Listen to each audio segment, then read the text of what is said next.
Welcome, ladies and gentlemen, to another exciting edition of Transformers Reviews. Well, today, guys, we are taking a look at the fire ant that loves to set things aflame, and it is none other than the appropriately named Inferno. I don't rock and roll. I burn. It has been such a long wait to see all of the Season 1 Predacons with their new updated look, and they are fantastic. That's something that even Inferno is rocking. So definitely loving this group shot of all the Predacons. However, with that being said, let's see how Inferno stacks up to his original. Now, one thing that I do have to mention is that he has blue eyes. And you can see here on the new Legacy one, they went ahead and did that. This is going for more of that real beast, real ant aesthetic, whereas this, especially in the case of the head, is going for more of the CGI beast mode.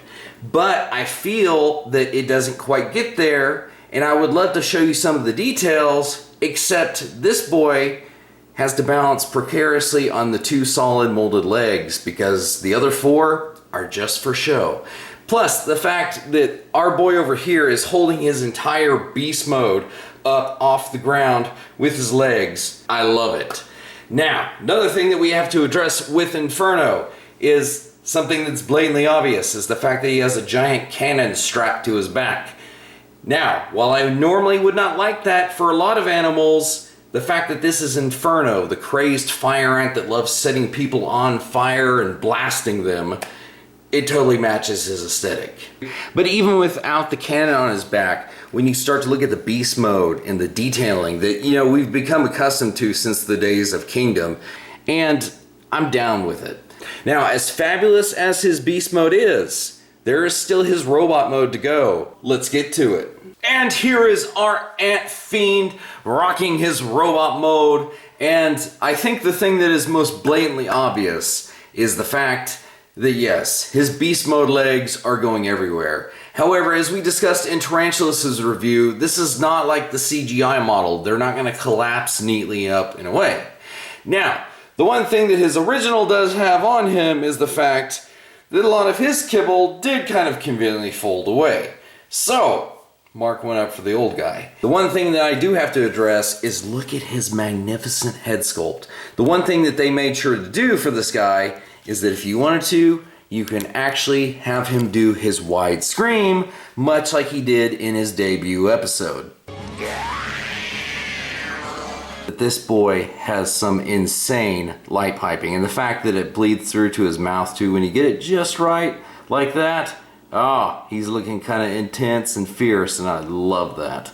So, courtesy of the Dragon Megatron, if you want this guy to be doing his flame-throwing thing, then you can do that. But again, I don't feel that this gun is the best for that. You know what? It's at least nice that we can kind of have that effect, because this guy would use his flamethrower on a forest to enrage Tigatron.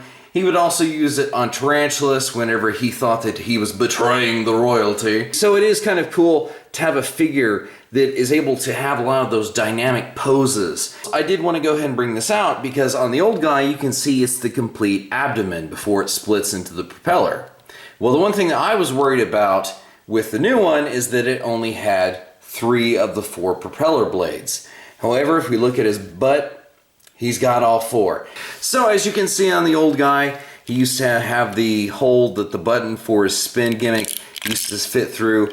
And anyway, on the new guy, this is how close they got with it. So I love the fact that a lot of the detailing is still there. We can take his booty blaster, or his booty booster in this case, and you can kind of see it's got this weird little notch down here. And that's actually so that it will accommodate and fit right into that spot. But even whenever it's in its correct place, even the actual things can spin like the old one. However, this boy is so fabulous in his flight mode that he does not need a spin gimmick to be awesome, and so you can see when you even have him posed in a flying deal like he's getting ready to fly down and scorch some Maximals. I mean, the boy just looks fabulous in an attack pose. So I'm definitely digging that. And as you can see over here on his left leg, he does have a combat port that you can put a blast explosion in there. He does have one mirroring on his right leg if you want to put one there too, so that's an option. However, one option that we do have to consider is how does he look with a certain group? You all thought I was going to be showing him off with the Predacons, didn't you? Well, you know what? You're not entirely wrong. We'll get there in a second. Oh man, it's just so cool to see the Autobot version of him, the Transmetal Scavenger version of him, the Viacon version of him, and you know, obviously we've done a ton of comparison with the original Beast Wars guy. So, oh man, he is just such an excellent figure. And here we go, guys. Finally, we can see all of our Season 1 Preds together, and don't they look fabulous? Man, I tell you, Inferno, he just slots in perfectly. This is what I've been looking forward to because, to be honest, at the beginning of the year, we got to see all of our Season 1 Maximals when we got Tigatron.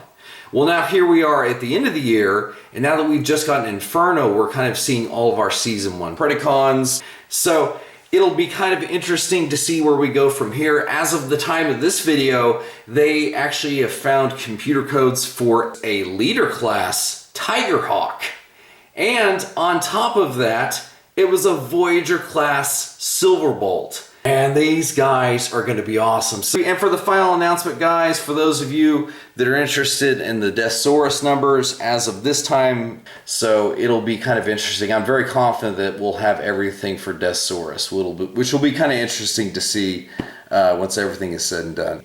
So anyway, guys, that was our look at the legacy version of Inferno. And until next time, guys, we'll see you in another review.